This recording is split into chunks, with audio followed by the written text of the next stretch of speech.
Hi guys, for today's safari, we're going to explore the Mystic Seaport Museum in Mystic, Connecticut. Like most museums, they always have special exhibits going on, and they have brick wrecks, sunken ships in Lego bricks. It's a terrific, educational, and fun place to bring your kids. So andiamo, let the safari begin.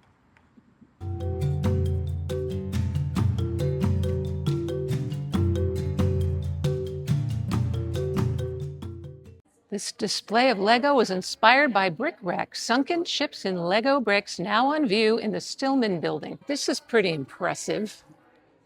It was. Cranston. Oh, wow.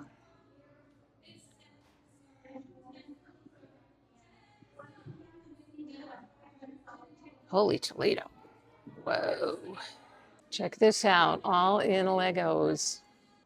The building housing the brick wrecks Lego exhibit. We're going to head into the brick wrecks and get an idea what's going on with these Legos.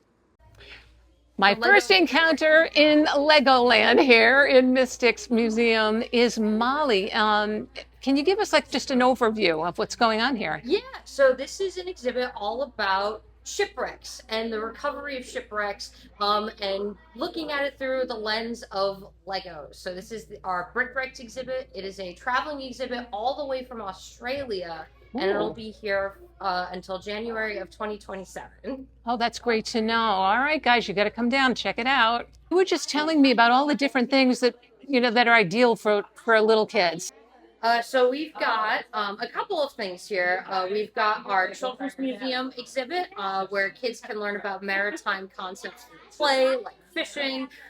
We've got our home court, better suited for older children. It's got a puppet theater coloring, some old-fashioned toys and games. And then we've got a nice playground if you want some nice outdoor time, which is right next to our planetarium, talking about the stars and our planets. It's got a lot of good shows for kids. Make sure they plan for a few hours Yes. to spend at least a couple. And especially if you're looking at our toy boat workshop. I have, speaking from personal experience, I have seen kids take as short as 30 minutes and as long as several hours. Wow. So definitely look at what your time budget looks like when coming here. But it's nice to have more, too much than not enough, and I think this fits the bill. Oh, yes, absolutely. Definitely. Thanks, Molly. Thank you. There's a scavenger hunt going on in here. My mouse mates are off exploring the exhibition. There are 12 of them. Can you find them all? Oh boy, the kids will love this. We're looking up this Lego mountain to see what we shall see. Oh my gosh. We found a mouse and it's very tiny, so I'm giving you a heads up what you're looking for. Don't look for a big giant mouse. How cute is it? All right, consider that a gift, everybody. They have all kinds of activity tables. This is the Shanann, if I'm saying that right. You can read the story of the ships, and they have recreated them in Lego. How cool is that? This ship is the Vasa, and it went down on August 10th, 1628. This is the Vasa. Now you come over and you spin the wheel,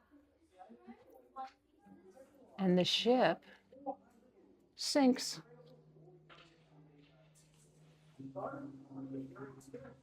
That's cool. So they're keeping this exhibit very interactive. This is a really big exhibit. I mean, it goes on and on, as you can see. And there's stories and ways to interact with everything. This is the carvings exhibit. They carved things for the bow and sterns of ships. Oh, what are we doing? Look at what you come into when you come into the carving building. Here they are up close. How many ocean miles they racked up between all of them. There was a lot of superstition and lore surrounding these beautiful, beautiful carvings. But look at the work that went into them. I'm up on the second floor, so there's a whole nother exhibit upstairs. And here they offer another kind of a scavenger hunt. Can you find these figureheads and marine carvings on the museum grounds? There are two parts to the Mystic Seaport Museum. One is the village, which is a recreation of what life was like here in the 19th century. Founded in 1929, this is located along the Mystic River in Connecticut. And the seaport spans 19 acres. It is America's leading maritime museum. The museum saved the last wooden whaler in the nation, still afloat.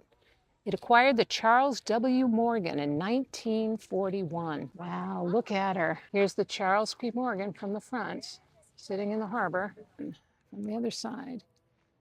And this is what the village looks like.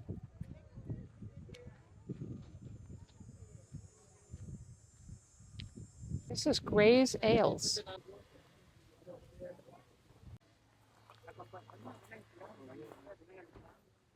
So this is the place you want to stop to have lunch, that's for sure.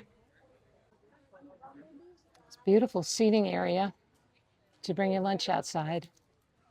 Here's the 19th century Mystic Bank. When there's a flag up, you know that someone's inside giving a demonstration that you can interact with. This is the cooperage. They build barrels and containers, so basically the Tupperware of the 19th century. Because they had, being close to the shipping lanes, they had to produce a lot of barrels. This is Mystic Press. Job printing, school books, paper, envelopes, pens and pencils. Kids need to go in. It's 1610 or something. Yeah. So what era comes a year? Here's the printing press. 1819 is the patent, and that's probably an 1840s or 50s machine.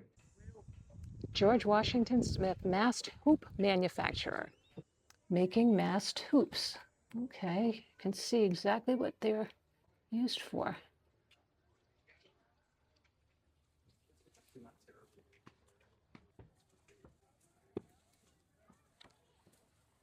Nautical instruments, chronometers, watches, clocks, sextants, quadrants. There's a flag, you know what that means. Someone helpful is inside. Everything you see is from the mid-1800s. There's some from the 1700s and a few from the 1900s. Let's check out what this could be. Here's a sign. Water tank from the schooner Beulah. Okay, these are wooden water tanks, which leads me to believe that this is some sort of a 19th century fire engine. I'm just guessing, but, and these are bikes that I know. Shipsmith. Look at this. You can see people out there on canoes. Look at this. They're going to be having a festival up here this weekend. This is the Plymouth Cordage Company. They make ropes. The Ship Chandlery. It's kind of like a convenience store for ships and supplies. The last time I was here was on my daughter's 4th grade field trip as a chaperone. Okay, here's my story. When I was on that field trip, a few of the mothers and I took our kids on this big giant wagon pulled by 2 horses, and they would just take you around a big circle of the village. And there were these 2 women sitting high up in the seat, driving this in period clothing, and we're going along so nicely. And all of a sudden, a bee got into one of the horses' blinders, and they just took off. It was crazy. It was the craziest ride I've ever been on. It was. Now, they don't have that anymore. I wonder why. Huh. This is the schoolhouse.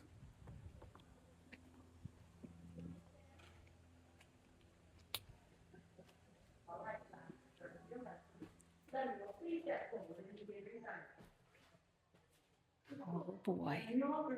The school is not as large now as it is in the winter season. The scholars study a great many different books. It is warm, pleasant in the summer season, and the days are long, and there's a great deal better chance in the summer than in the winter. Kids can see how far we've come. The druggist and chemists, groceries and hardware. Yeah, barns back there.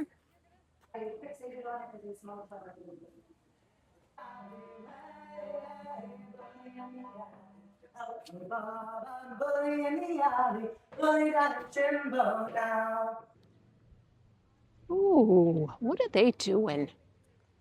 It's like a circle of sailing ships. How pretty. Second, they have the Seaport Museum. Let's have a wander around and see what we shall see. This is all part of the Whaling Museum.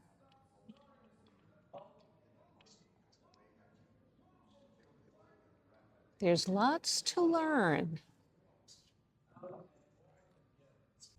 It really feels less like a museum and more like stepping into a 19th century seaport. Good gosh, there's a lot to see. You will for sure get your money's worth. So please subscribe, share, like, and all the things as we sail on out of here, because there's so much more to explore with yours truly, Julie, on safari. Till next time, ta-ta.